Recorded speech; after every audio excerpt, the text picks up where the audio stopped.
MBC hymn number 1.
MBC hymn number 3.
MBC hymn number 2626.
MBC hymn number 3737.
program gi matung inna matamdi khara watli adumakpu akoi haunana ba taurase ngasi conference gi choir ase Union Baptist Church ki choir na phambiri akoi gi director se mayam na khangba Sojahan Walling pianist asina Than Mila Kasung mayam na choir ki damak hauba kubang mo phubisi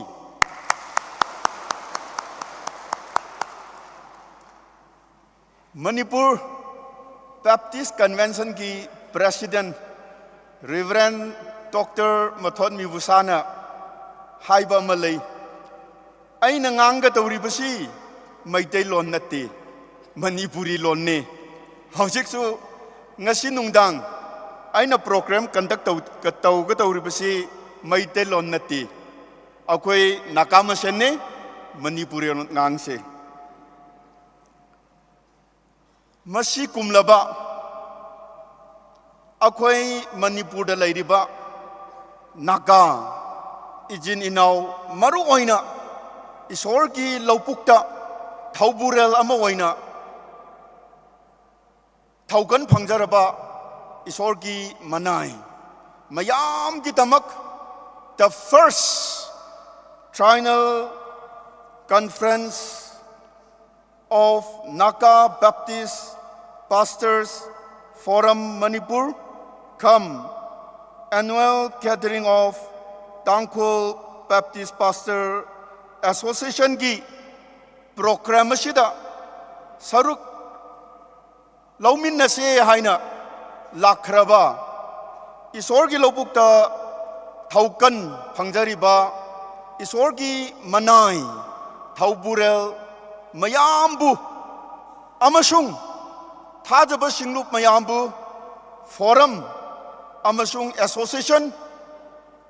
handhokna hosters Somdal Baptist Church ki taraptaki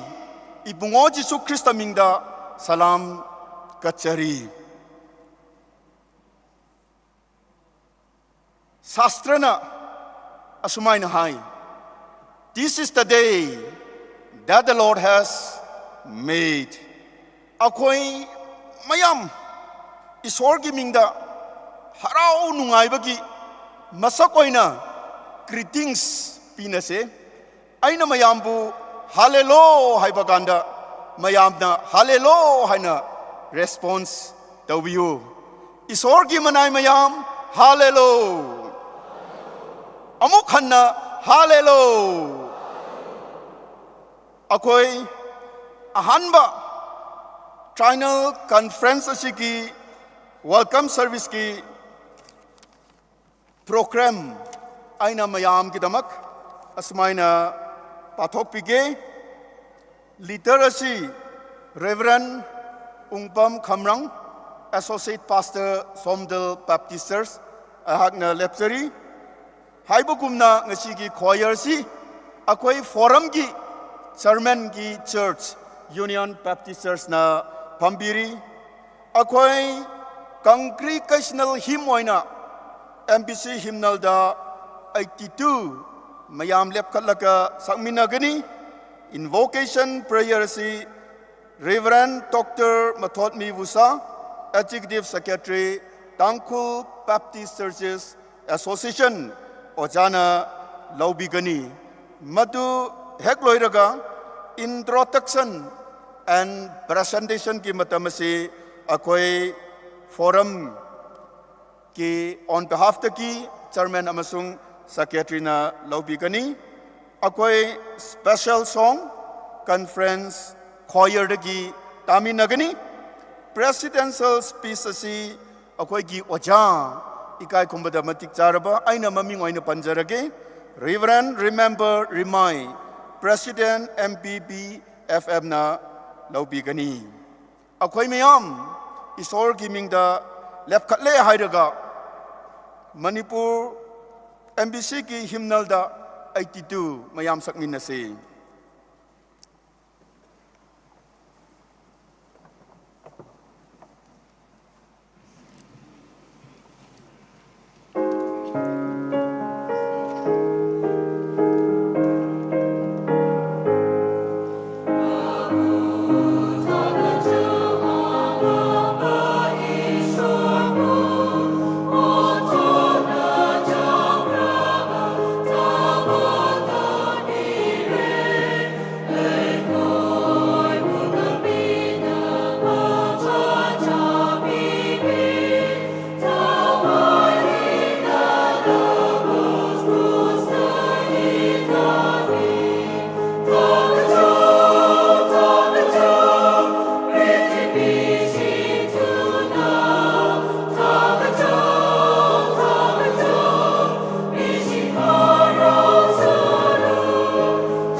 The first Tribal Conference of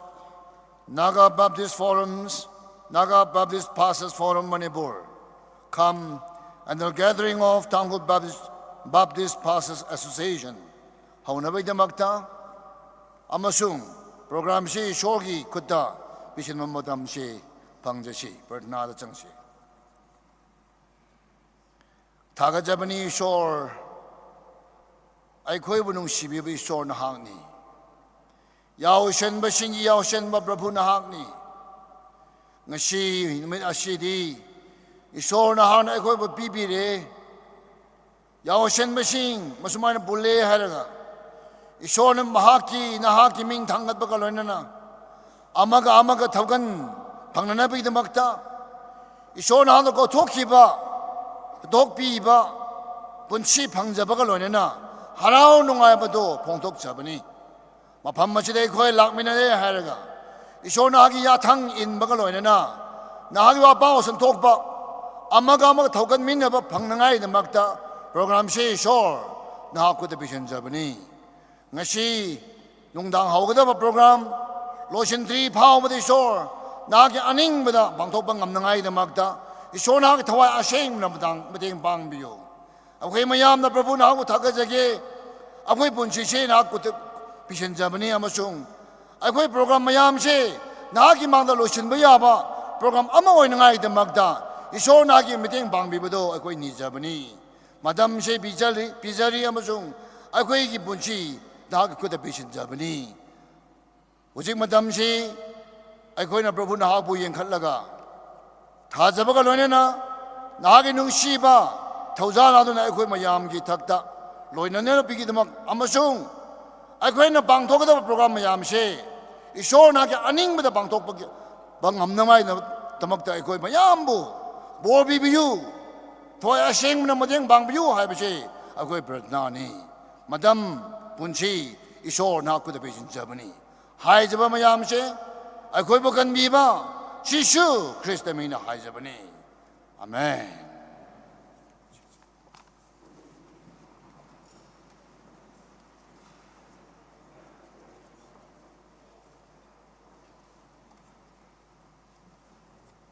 अखोई blessing के याबदा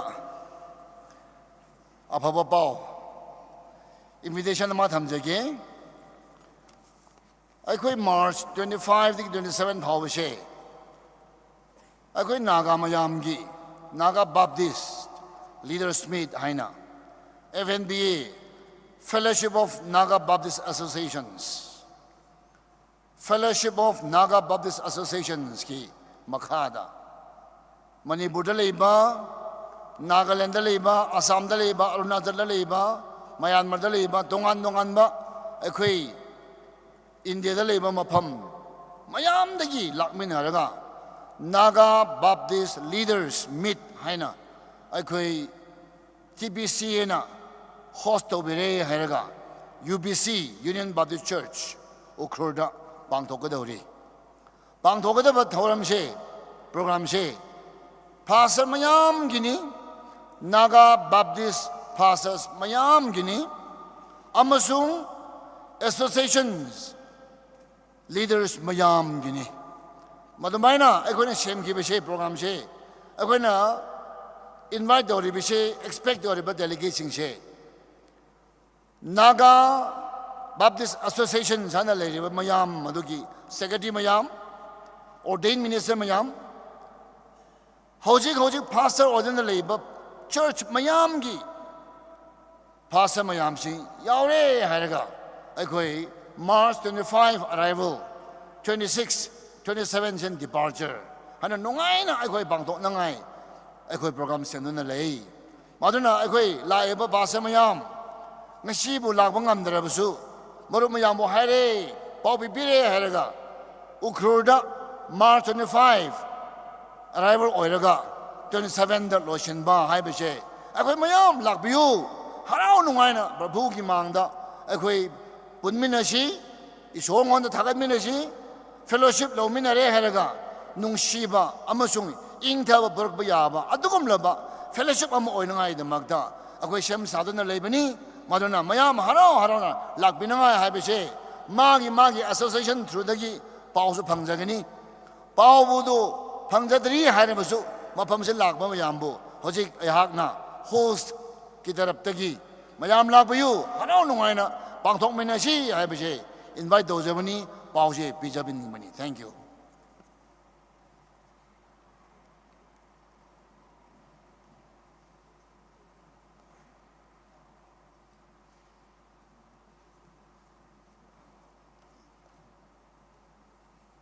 Good evening.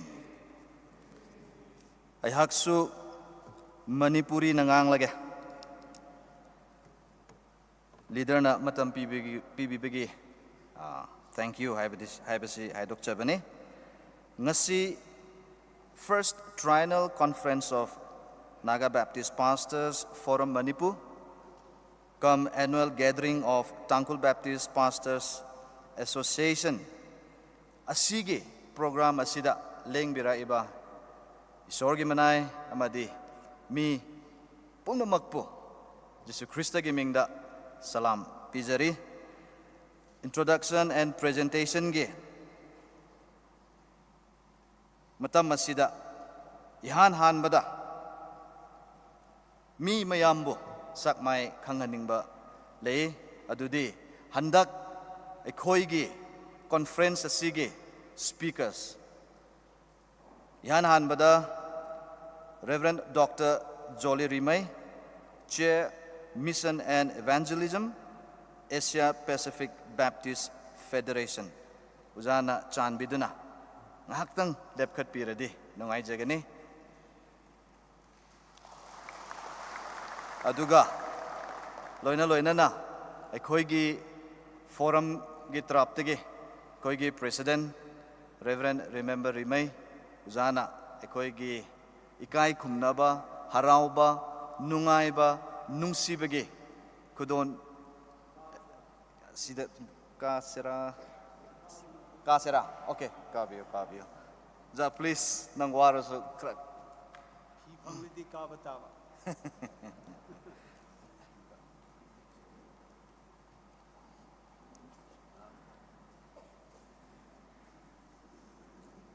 uzagi tabak achinba kaya leiragasu aikoina uzabu speaker oibiyo haiba matamda yam harau rauna mana yabi bigidamakta aikoigi nungaiba harauba semuk hanna phongdokchabani matam leba kibikta sona uzagi matakta uzagi ministry gi matakta imung manunggi matakta loinabi boisunu aikoigi kudun pot ase apikpani adubu as a token of love aduga matam leba kibikta aikoi forum bu ningsingba loinana prathana da tawbiyu haibasisu uzada thamjaning bani thank you aduga anisubada Reverend Dr. Johnson Ray, Pastor Naga Christian Fellowship, Hyderabad, and Associate Regional Coordinator, Langham Preaching India. Uzana all the way from Hyderabad, Masu Laaga, Aikoigi, Forum Masibu, Nungsiba, Forum Masibu, Aikoibu Tambi Takpige, Haina, all the way from Hyderabad, Lakpi Begida Maktasu. Thank you. It's our prayer that we will have a blessed time. Aduga ahum subada miyam gi mamang da ngasai so haidok chakre adubu amuk hanna aikoi gi harau base henna mapung pha ningai ai conference square UBC Ukrul noi mayam na su please amra lepkhat piragadi yam nungai gani okay thank you so much aduga mathangda Reverend Aping Kamrang, Pastor Somdal Baptist Church, host Oibiriba Church, asigi pastor uzanasu waragasu asida lae haraga aikoigi harauba nungsiba ikai khumnaba gi kudon pot macha asi harau rauna lobiyu uzana pukjel chauna aikoina uzada haiba matamda host obiu haiba matamda yam harau rauna mana karisu no haiba if but haiba laitana aikoibu asigi program asi padana host obiduna leibani aduga pastor ni Madam Philating Kamrang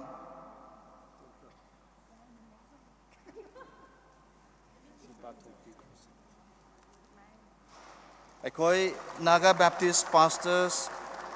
Forum Manipur dagi citation asi asum haina uzagi kutta thamjaning mani citation of generosity. This citation is presented to Somdal Baptist Church TBCA in recognition of their generosity for hosting the first triennial conference of Naga Baptist Pastor Forum Manipur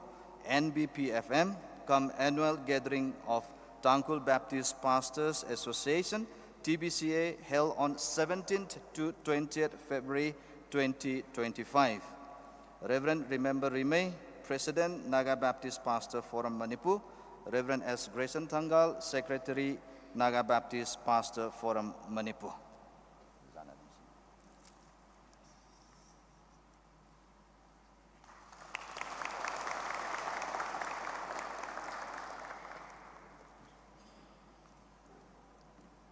Aduga aikoigi ngasigi leader oibiriba Reverend Bungpam Kamrang, Associate Pastor, Somdal Baptist Church,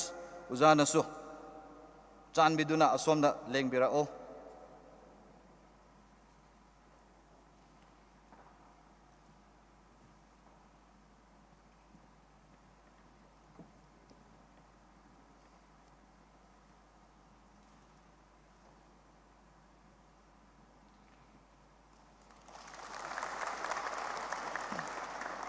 Mathangda Reverend Dr. Mathotmi Vasa, Executive Secretary TBCA.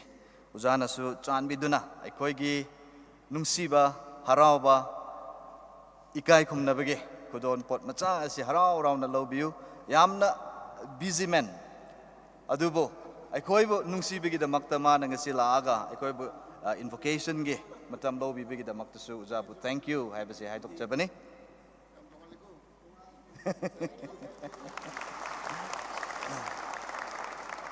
aduga uzagi loinabi Mrs. Chonchon Vasa Madam nasu asomda lakpire hairaga khangdaba mi yawramgani ngasai uragasu kanara haibadu asina ikoi oja Reverend Dr. Mathotmi Vasa TBCA gi Executive Secretary gi loinabini ma'am nasu ikoi gi program asida leng birak bigida makta thank you haibasi haidok jabani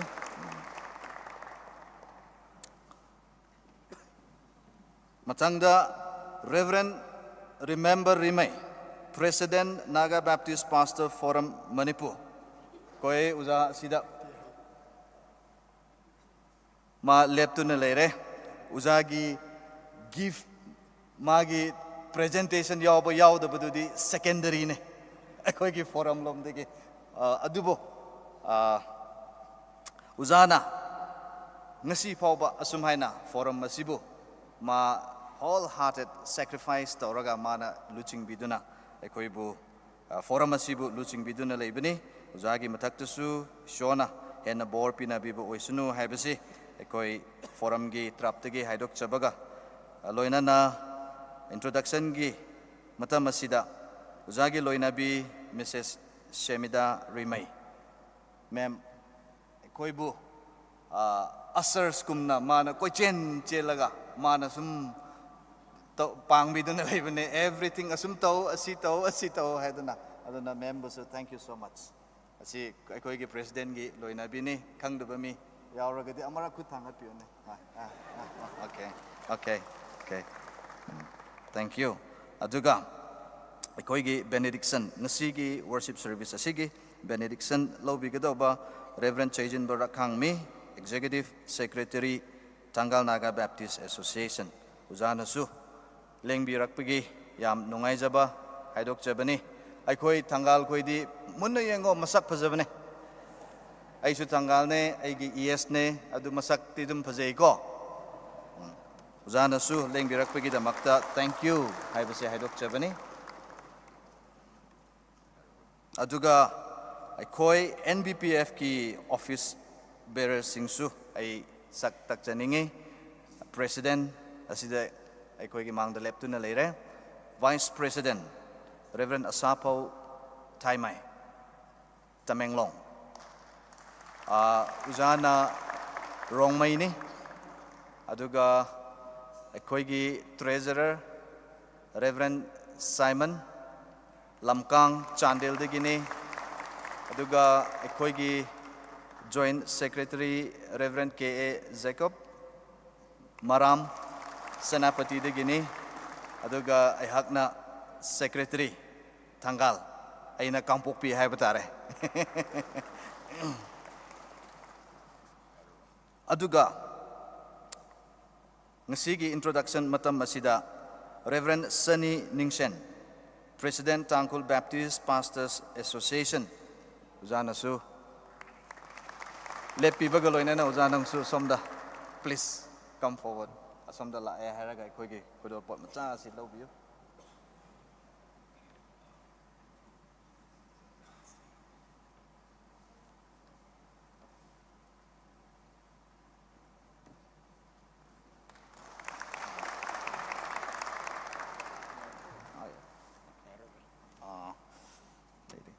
aduga Somdal village ke headman RVS Pungnang headman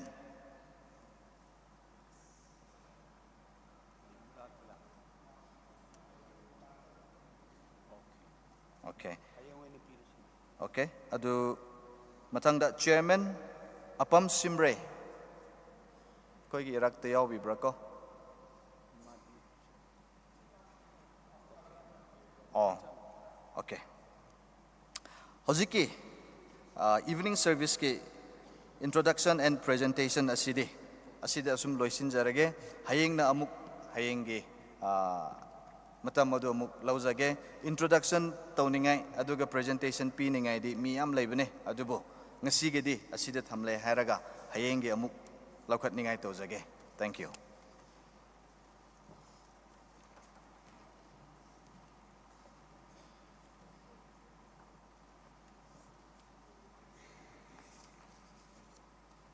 Conference khoirna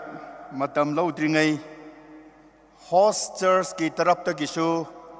akoi nungsibagi nungaibagi khudol bot misak amani bu akoi phangjage aina akoi ki local pastor Reverend Abing ojabu masomda kaukhatsage aduga ojagi mafamdagi akoi ki khudol botu lobiyo. अखोइना forum की chairman का secretary बु हाइबनी यारदी मसिकुंबा चाउरबा conference की host तौब फंगबसी याम नुंगाये लाक्लिबा वर्किंग कमिटी एसोसिएशन की एग्जीक्यूटिव सेक्रेटरी मयाम बुसो कोई खुतोल बो पिगे हेबकांदा मतम लेदे हाइबगी तमक मयाम की मसक ओइना अखोइना मिसक मरीबु नुंगाइबगी खुदोल बोट थमजनिंगे अखोइगी पास्टर गिदगी लौबियो अहानबदा ngasi conference asiki speaker Reverend Dr. Jolie Remaina hosters ki khudol pot asi laubiyu yam nungai gani.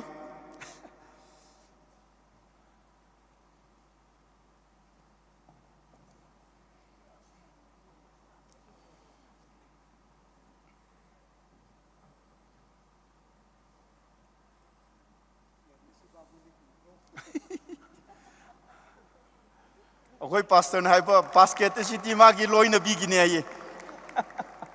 Thank you ओजा. अनि सुबदा अखोई की speaker Reverend Dr. Johnson Rai.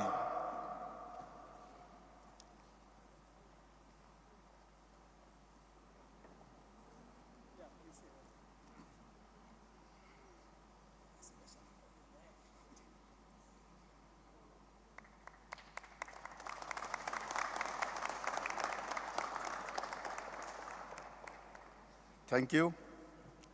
Ahum subada akhoi ngasi Naka Baptist Pastor Forum Manipur ki President Chairman Oja Reverend Remai amasung magi loinabi Madam Senita Remai.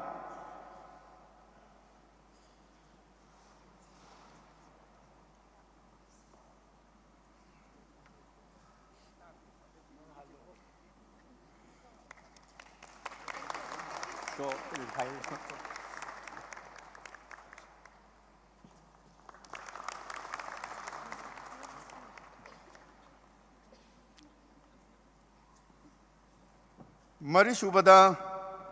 TPPA ki Chairman Sunny Ningshan, Reverend Sunny Ningshan,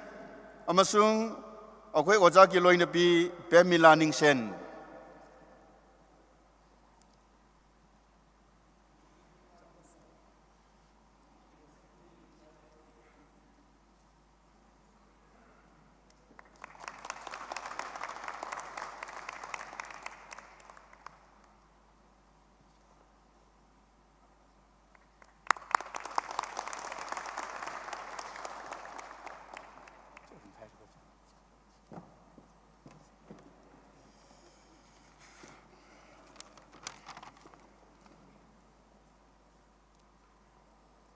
Special song, Conference Choir, Madu Hekloiragam, Presidential Species Akhoi ki Forum ki President Lobigani.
ꯑꯍꯥꯟꯕꯗ ꯏꯁꯣꯔꯕꯨ ꯊꯥꯒꯠꯆꯩ ꯃꯇꯝ ꯀꯨꯏꯅ ꯁꯤꯜꯂꯛꯈ꯭ꯔꯕ ꯄ꯭ꯔꯣꯒ꯭ꯔꯥꯝꯁꯤ ꯀꯥꯏꯗ ꯇꯦꯛꯇꯅ ꯑꯩꯈꯣꯏ ꯃꯌꯥꯝꯕꯨ ꯇꯨꯡꯍꯟꯕꯁꯤ ꯃꯄꯥ ꯏꯁꯣꯔꯒꯤ ꯏꯕꯨꯡꯉꯣ ꯖꯤꯁꯨ ꯊꯧꯖꯥꯜ ꯃꯄꯥꯟꯗꯒꯤ ꯁꯨꯃꯥꯏꯅ ꯐꯪꯕꯅꯤ ꯍꯥꯏꯕꯒꯤꯗꯃꯛꯇ ꯑꯍꯥꯟꯕꯗ ꯊꯥꯒꯠꯆꯩ ꯅꯥꯒꯥꯅ ꯉꯁꯤ ꯌꯥꯝꯅ ꯑꯊꯨꯕꯗ ꯗꯔꯀꯥꯔ ꯂꯩꯕꯁꯤ ꯂꯤꯡꯖꯦꯜ ꯃꯥꯟꯅꯕ Nagana ngasigi matamda yamna important waina darkar laibasi pangalche prathana Nagana ngasi matam sida yam important waina darkar laiba di kanano harga ishorgi laubukta kauthokraba pastor rekoini ahum she matam masiki ekoi Nagana darkar taubani maram maduna platform ashi taibumi gi wakhal da thokpa natana ishorna puthokpani haibase koigi asa amsung prathana ni hojikti aina aigi president ki til wafam ashi haining ba point kaya leiro chu madu samdoga khara pathok chaninge mayam da madu munna ngahak wera chu khanglaga taminan shi ikai khumna jaraba ekoi handak sig speaker ani Somdal Baptist Church ki pastor associate Digan Singh ekoi Somdal ki ningthau khunggangi chaukhatpada lamjing biraba chairman ekoi association singi executive secretary Manipur Baptist Convention ki president luching naga mashi ekoi gi ithau yawe haina thaugat piduna lagliba ekoi gi secretary mayam aduga pastor tongan ba jat purup kaya dagi laklaga Tamenglong dagi Chandel dagi Senapati dagi laaga sida tilliba pastor mayam pastor gi matam khibik ta pangroi na thaugut piriba pastor gi nupi mayam adudagi ngasi sida tilliba thajaba mayam bu amuk khanna purupa forum masi gi president oina asigumba ahanba triennial gathering she asigi ahanba numita mayam bu khut baktara lonna salam kachari aina thajai tilliba mi phammase kanagi chunnatti lakadaba charon churonna khungun ligadaba adugai khogi matam masida yamna darka leiba mafam ama oigani haibase khoi kuina prathana tawrak khrabagi khongchat ni aina madu khoi khangminna labagi damakta tilappa Naga Baptist Pastor Forum ki khongchat chi khara kamaina lake haibadu kitang tin na thamjage lon dharma masung phurup kayana punna khundari ba Manipur iramda masigi yelaumi ma oina amasung Prabhuji shubu thajiba singlup oina Manipur da leiriba Naga Baptist Pastor sing awa nungai khibikta amatta oina lepmina bagi Damag Shangsthana si lingkhat kibani. Hairiba platform asigi manglana asigi damakta TBPA haibidi Tangkhul Baptist Pastors Association gi achauba mifam haibidi assembly da Tangkun August ki Tangkun 2015 da kopna tana khrabatung da executive secretary khuding da pastor ahom mari thabiro haina appeal tauraga tharakhiba ekhoi association tara humdoidigi lakpa pastor kunmothoi Union Baptist Church da ekhoi she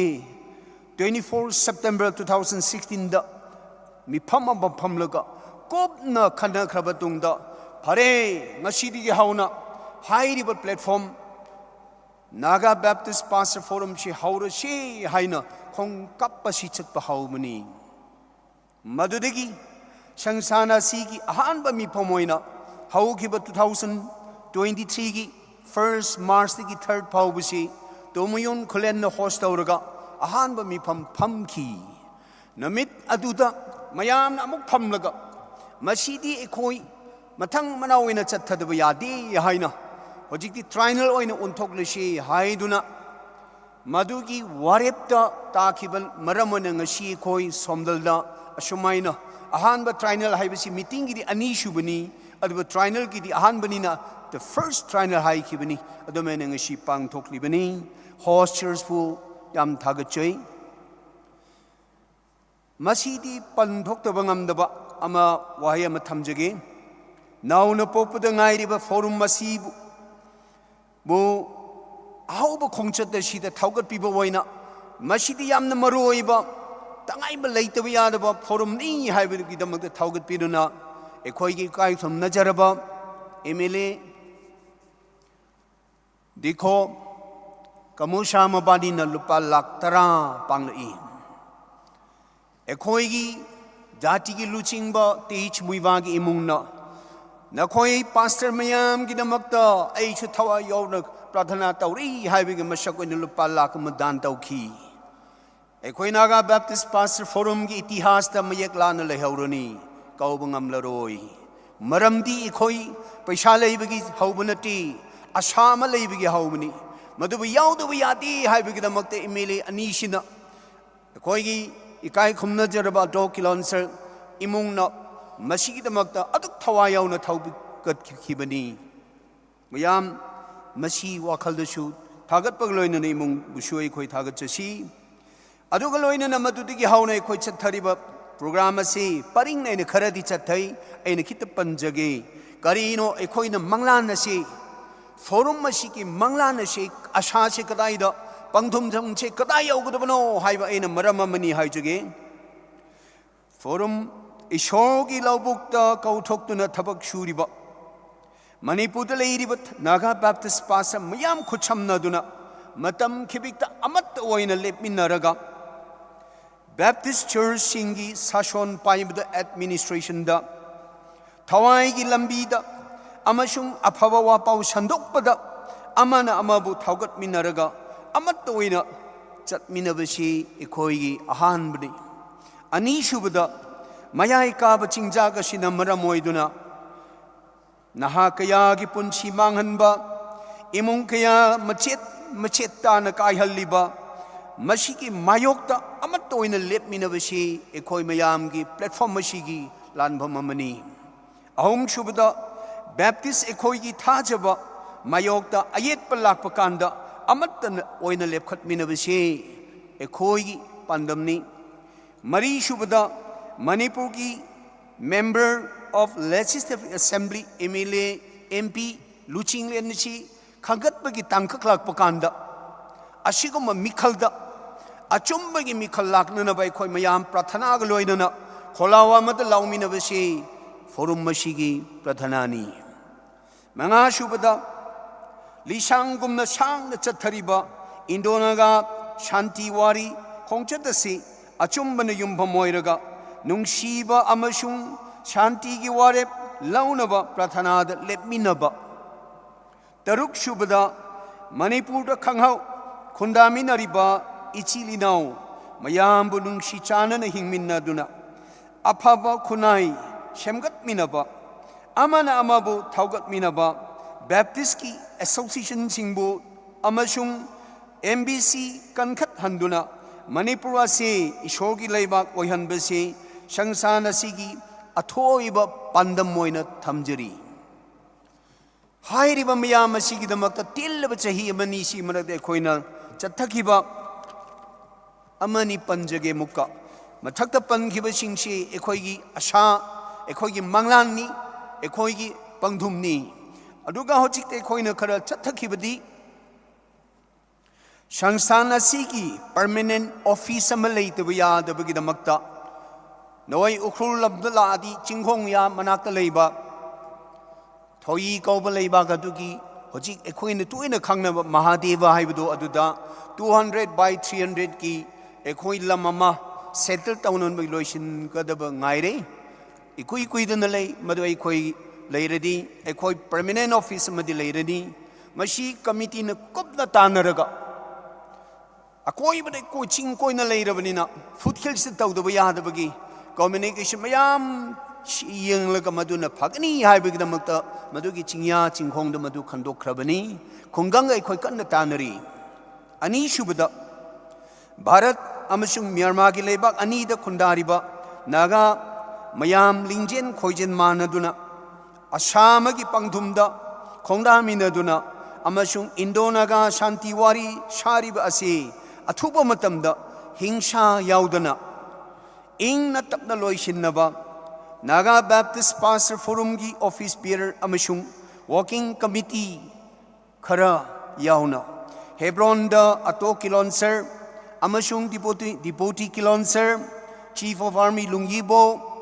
amasung lukchinglen kaya yauraga 20 August 2024 da apunba mi pamama phamki aduge khoi kanna prathana tauminabadi Krista gi laibak nina aphabada hingsa yaudana ingna loisin base khoi gi prathanani ngasi gi lagli ba khoi gi mi pham hayang nung thin da phamgani masi gi mi pham masina yarabadi handak gi mi pham masina yarabadi namit ama leplaga lagli ba chahi chatli ba 2025 ki chahi sidadi Manipur da leiriba thawaina khoi Manipur da khundariba naga mayam nongma lepminarga pulap na nongma prathana tawbinabase ekhoi numit aduda makhoi ahan singa yauna ekhoi prathana tawmina khibani hayeng shoidane ekhoi tanagni Manipur da khanghaudana thokhiba maitei kuki gi wa thokasi athuba matamda loisinduna santi amasung tantu leitaba leibak amuk puraknaba prathana tawbaga loinana Marak marak tay khoi media da appeal tawbagi khongchat chathari adudar sunatna phurup ani asigi luchinglen chinga marak wari sharga ekhoi se phamminna duna kupna prathana tawminabagi program su silai adu taibak thiba haigidra ban tawsin bana maramoiduna yeithokibani lepthokibadi nate shoiduna pangthokani maramdi ekhoi si ngasida khundari basida Phurup ahum gi marak tai khoi si yam important oiba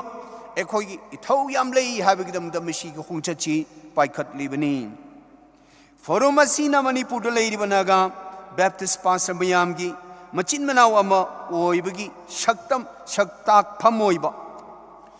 Chandien da Tamenglong da Ukhrul da tongan but ekhoi district leira basu phurup tongan labasu ekhoi chi chinero nei habagi shaktak pham che Ashi moigani habisi khoigi ashani aduga adu khakta natana pastor khoi mayam ashina hairiba mathakta pangiba mayam chigi damak to khuchamnaraga sida leiriba Baptist ki family ki chauraba singda thaugat pirabadi iramdam mashi naga pastor mayam gi thaugan mapan ing thatap thabalai bak oigani habisi ekhoigi prathanani matam khibikta sangsthana sibu Ishwarna loina biduna Ishwargi ning thau leibak chaukhannaba athoiba khudlai a oina lei hausno haibasi mayam gi tarapta president aigi pradhanani amen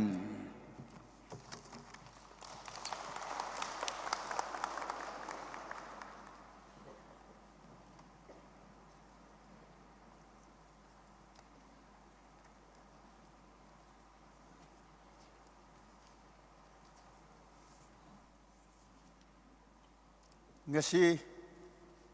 nungtanggi program loisindringai wapham amani thamjage information ki damak ngasi masi kumlaba chauraba conference host tawjaba phangjabasi akhoi gi nungai bani haina khulasi da leiriba student union asu akhoi ojamayambu Thaugan Pangjage Habagi Masak Waina Conference di 17 da Hauraga 20 da Loirani Adubu Memory Oina Thamjaningai Lakliba Oja Kanakumbina Loina Biga Loinana Marup Mapang Singa Loinana Memory Kitamak Thamningati Akoi Best Quality Low rate tagi phado with frame akoi thaukan phangjage haina manung do oibayai phado put oibayai phado with frame 350 dagi akoi thaukan phangjage haina kholasiki student union ready tawjari hayang dagi hauraga lakliba oja singna ꯑꯁ ꯃꯁꯤꯒꯨꯝꯕ first ꯇ꯭ꯔꯥꯏꯅꯦꯜ conference ꯑꯁꯤꯗ ꯃꯇꯩ ꯃꯅꯥꯎ ꯁꯔꯨꯛ ꯂꯧꯕ ꯐꯪꯕꯁꯤ memory ꯑꯣꯏꯅ ꯊꯝꯖꯒꯦ ꯍꯥꯏꯔꯁꯨ ꯑꯩꯈꯣꯏ ꯔꯦꯗꯤꯅꯤ ꯑꯁ ꯀꯣꯂꯦꯖꯇ ꯇꯝꯃꯤꯟꯅꯔꯝꯕ ꯃꯔꯨꯞ ꯃꯄꯥꯡꯁꯤꯡꯁꯨ ꯎꯅꯩꯅꯦ ꯍꯥꯏꯅ ꯃꯦꯃꯣꯔꯤ ꯑꯣꯏꯅ ꯊꯝꯖꯒꯦ ꯍꯥꯏꯔꯁꯨ ꯑꯗꯨꯁꯨ ꯔꯦꯗꯤꯅꯤ ꯃꯃꯜ ꯑꯍꯣꯡꯕꯗ ꯃꯌꯥꯝꯅ ꯁꯔꯨꯛ ꯂꯧꯕꯤꯒꯅꯤ ꯍꯥꯏꯕꯁꯤ ꯑꯩꯈꯣꯏꯒꯤ ꯊꯥꯖꯕꯅꯤ ꯑꯅꯤꯁꯨꯕꯗ ꯍꯌꯦꯡ ꯑꯌꯨꯛꯀꯤ ꯕ꯭ꯔꯦꯛꯐꯥꯁ ꯍꯥꯏꯕ ꯇꯥꯔꯦ ꯃꯁꯤ ꯉꯁꯤ ꯑꯩꯈꯣꯏꯅ ꯗꯤꯅꯔ ꯂꯧꯔꯤꯕ ꯃꯦꯁ ꯍꯣꯜꯗ 6:40 AM to 7:10 AM ꯐꯥꯎ ꯑꯩꯈꯣꯏ ꯍꯥꯡꯒꯅꯤ ꯑꯣꯖꯥ ꯃꯌꯥꯝꯅ ꯕ꯭ꯔꯦꯛꯐꯥꯁ ꯂꯧꯃꯤꯟꯅꯔꯦ ꯍꯥꯏꯔꯒ ꯑꯩꯈꯣꯏ ꯄ꯭ꯔꯣꯒ꯭ꯔꯥꯝ 7:30 ꯑꯦꯛꯖꯦꯛꯇ ꯑꯩꯈꯣই ꯍꯧꯅꯤꯡꯉꯥꯏ ꯇꯧꯁꯦ ꯍꯥꯏꯕꯁꯤ ꯏꯟꯐꯣꯔꯝ ꯇꯧꯖꯅꯤꯡꯕꯅꯤ ꯑꯍꯨꯝ ꯁꯨꯕꯗ ꯍꯌꯦꯡ ꯑꯩꯈꯣꯏ ꯍꯣꯁ ꯆꯔꯆꯀꯤꯗꯃꯛ ꯑꯣꯐꯔꯤꯡ ꯑꯃ ꯂꯩꯁꯦ ꯍꯥꯏꯅ ꯄ꯭ꯔꯣꯒ꯭ꯔꯥꯝꯗ ꯌꯥꯎꯔꯤ ꯑꯣꯖꯥ ꯃꯌꯥꯝꯅ ꯍꯣꯁ ꯆꯔꯆꯀꯤꯗꯃꯛ ꯌꯥꯝ ꯂꯥꯎꯅ ꯄꯨꯔꯛꯄꯤꯒꯅꯤ ꯍꯥꯏꯕꯁꯤ ꯑꯩꯈꯣꯏꯒꯤ ꯊꯥꯖꯕꯅꯦ ꯃꯔꯤ ꯁꯨꯕꯗ ꯍꯧꯖꯤꯛꯀꯤ ꯄ꯭ꯔꯣꯒ꯭ꯔꯥꯝꯁꯤ ꯂꯣꯏꯔꯦ ꯍꯥꯏꯔꯒ TPPAꯒꯤ ꯃꯦꯝꯕꯔꯁ ꯃꯌꯥꯝ ꯍꯣꯜ ꯑꯁꯤꯗ ꯉꯥꯏꯍꯥꯛ ꯑꯩꯈꯣꯏ ꯑꯣꯖꯥꯁꯤꯡꯅ ꯋꯥꯔꯤ ꯋꯥꯇꯥꯏ ꯁꯥꯒꯗꯧꯕ ꯂꯩꯕ ꯃꯥꯜꯂꯦ ꯑꯅꯤꯁꯨꯕꯗ TPPA ꯋꯨꯃꯦꯟ ꯐꯦꯂꯣꯁꯤꯞ ꯃꯦꯝꯕꯔꯁ ꯃꯌꯥꯝꯕꯨꯁꯨ ꯋꯥꯔꯀꯤꯡ ꯀꯃꯤꯇꯤꯗꯒꯤ ꯑꯩꯈꯣꯏꯒꯤ ꯄ꯭ꯔꯣꯒ꯭ꯔꯥꯝꯁꯤ ꯂꯣꯏꯔꯒ ꯉꯥꯏꯍꯥꯛ ꯍꯣꯜ ꯑꯁꯤꯗ ꯎꯅꯁꯦ ꯍꯥꯏꯕꯒꯤ ꯏꯟꯐꯣꯔꯃꯦꯁꯟ ऑफिस रोमदगी पीजरी अखोई सॉरी इम्पोर्टेंट ओइबा ओजा खरा रजिस्ट्रेशन तौद्रिबा तुम्फम खंगद्रिबा लैरमदी अखोई रजिस्ट्रेशन ऑफिस दा अखोई ngairi अखोई कनाकुंबो ओजाना थेंगना लाकबगी आई तुम्फम फंगदरी रजिस्टर तौदरी हाइरदी अखोई रजिस्ट्रेशन ऑफिस दा काइचिंग अदुदा ngairi अखोई प्रोग्राम की लास्ट पेज की लास्ट होस्ट की कंटेक्ट नंबर 100 एंडिंग मदुदा कनागुंबो ओजा सिंगना तुम्बा खोटपदा नुंगाइदबा लैरमदी कंटेक्ट तौबियो अखोई कोइदगी फबा सर्विस पिजनिंगे मयाम लेपखले हाइरगा अखोई क्लोजिंग सॉन्ग ओइना MPC हिमदा 151 सकमिनसे अखोई बेनेडिक्शन जसी मयाम मास स्पोकन प्रेयर ओइना पॉइंट्स अहुम की दमक अखोई खोन थोकना हाइजमिनसे अहानबदा ngasi ingtha tapthana mafam asi fauba luching birakpa isorba koi thakat minnasi ani subada masi kumlaba afaba weather hawa phanghanba gi damak akoi isorbu thakat minnase ahum subada ngasi nungtang digi hauraga day 20 phauba silang graba program mayam asida thawai asengbatuna loina bire hairaga अखोई याम नुंगाइना पांगथोकबा ngamnanabagidamak अखोई इsolba हाइजसी मतुकी benediction असि रिवरेंड चेचिनपा राखानमी educative secondary थंकाल नाका Baptist association ना लौबिगनी मयाम लेपखले हरका MPC हिमदा 151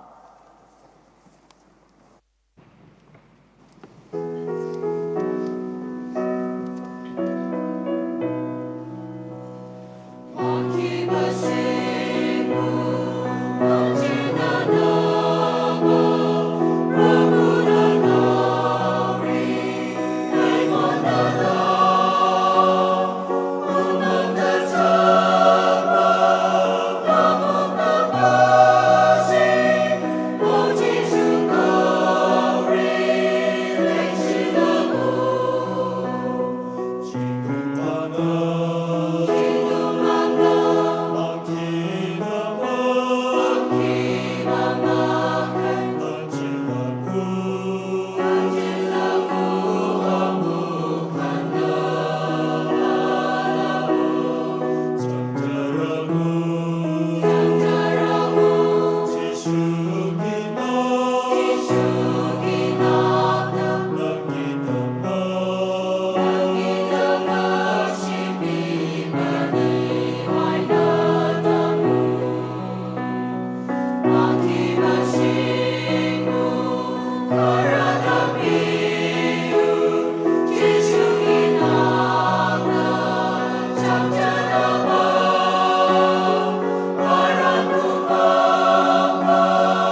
saksikiba maram ohumgidamakta konthokna haijasi. Hallelujah, hallelujah, I pray sure. Nahaki nungsiba mapanna Prabhu. Nai koi pajakamatam numit pungyapi biduna nungsi. Naga Baptist Pastor Forum Manipur.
Program hiram punamakta Prabhu nang napor pinabiyo wangang ito ba speaker punamakta gusto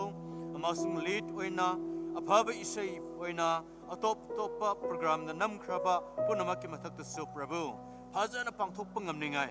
Prabhu nongle nongsit atek pakai thok taduna ing tatap thana na ke thawai simna pangbiyo loina biyo haina ni jabani yam thagatche Prabhu naki nungsima panna mapam jaga tungan ba da Prabhu ngasi nahakna Naga Pastor Forum Manipur hodok pima panna amasung Prabhu Tangkhul Baptist Pastors Association ge annual assembly pun minadna ahan ba Prabhu conference ekoi train conference pangthok hanbi su yam thagat jabani ahobadigi program ing thatap thana hojik aroiba phawba nahna chingbi do siam thagatli Prabhu na nai khoi maram ahum gi damakta ni jakre nangna soidana tabigni habsina nai koi thajabani Prabhu nangna borpina biu ngasi pastor singbun nahakna moroina nahakna kauthok piduna seasonaba dauna Prabhu ekoi gi Baptist family manungda manglaba thawai yamna leiri nahakbu khangdaduna labna chatun leiriba Prabhu thawai singse ngasi pudun leiriba leaders pastors mayambu nahakna borpina bire hairaga Pudun leriba leaders singna Prabhu mang liba thawai mayam do khomgattuna makhoi gi leadership makhada ing thatap thaba harau nungai ba amattap oiba Prabhu nahaki natik ngando pangthok pangam ningai Prabhu pastors mayam bo nahna borpina biu haina nijabani aduga thede doktan ngasi forum asigi pham naidun leriba leaders sing office bearers sing committee sing makai dasu Prabhu nahna borpina biu makoina vision plan todun leriba yaptuna nakidmuta haizaduna honariba dasu Prabhu nahna borpina biduna mahayanam biu haipsi nijabani ngasigi asigi forum asina dagi Prabhu nahakin natik nangan hena wangthoiba chawthoiba su oisanu ngasigi church Somdal Baptist Church na fadana host to be the masu yamna thagatli Prabhu host to kiba moin pithok kiba se mangma letadna he na borsu phanghan basu oihan biu haina nijabani nai koi ki program na hobudi gi aroi pau ba phajana ing thatap thana harau nungai na loisin hami da busam thagatli mafam masida hojikti akoina kaina dringai da ipa ishor machanu pa ishor matam lekhik to loina dun leriba thawai asema ishor mingda Haizari. Amen.